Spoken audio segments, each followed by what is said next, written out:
Assalaamu alaikum. Seenaa bareedduu ajaa'ibaa gurbaan tokko osoo rafuu manaa baan arge. Leenci isa ariinaan fiigaa muka duraa kore. Damee mukaa takka gubbaa taa'ee yeroo of jala gad ilaalu leenci isa ari'aa ture sun muka inni gubbaa kore san jala taa'ee isa eeggachuu jira.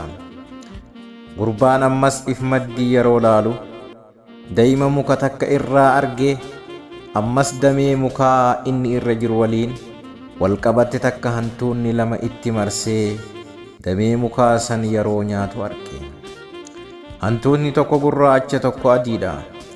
Osoma laaluu damee san osoo hin turin lafatti jiide. Ammas osoma sodaatu uf jala gad ilaalee bofni gurraachi guddaa tokko arge. Damee muka tan gurbaan irra jiru san jala taa'ee gurbaa eeggachaa jira. Bofti yeroo kana gurbaan ni rifate. Daa'ima achirraa gadi cobu kana dhandhamuu fedhee arraba isaa baasee daa'ima san dhandhame. Daa'ima san mi'aa ajaa'ibaa qaba. Ammas kan biraa dhandhamuudhaaf daa'ima dhab jedhee achirraa gadi cobu san eeguu eegale. Osoma mi'aa daa'imaa san ajaa'ibu hantuunni damee taan kuffisee damee inni irra jirus kuffisuuf nyaachuutti jiru dagatee ammas leenca isa eeggachaa jiruu fi bofa isa jala jiru sanis irraanfatee daa'ima isaa dhandhamus seene.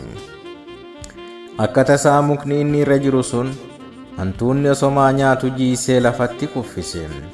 Gurbaan waan hamaa isa jala ture bofaa fi leenca hundaa rifatee hirribaa dammaqe.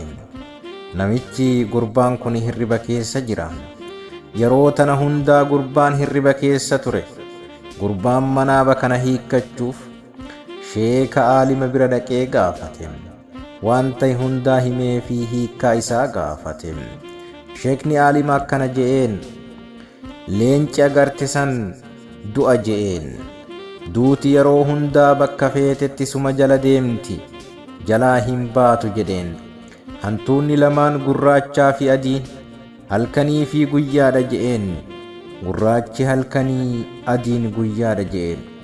Kan hantuunni itti marsee nyaatu sun yeroo tantee tan nyaatamaa jirtu tan du'aaf si dhiyeessitu bofni guddaan afaan isaa gurraachaa kan afaan banatee si eeggatu qabriiteeti tan hanga ati seentuu si eeggatu je'een. Gagaan keessa daa'imni mi'aawaa dhab jee achirraa siif cobu sun qananii duniyaati. Qananiin addunyaa yeroo dhandhaman akkas mi'ooyti je'een. Nuti yeroo qananii addunyaa tana dhandhamne ammas itti deebinee dhandhamuu feena.